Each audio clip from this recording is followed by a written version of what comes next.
सुप्रभातम आजिर पंचांग ओ अमृत वचन।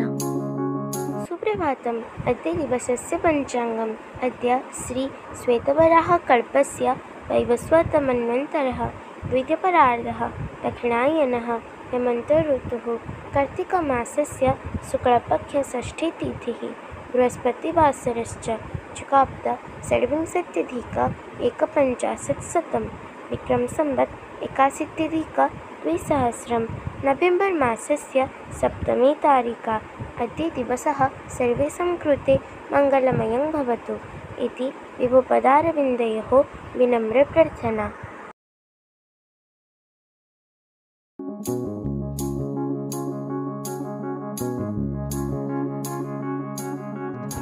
जे धर्म को जानिपारे से सत्य को अवश्य पाइथाए।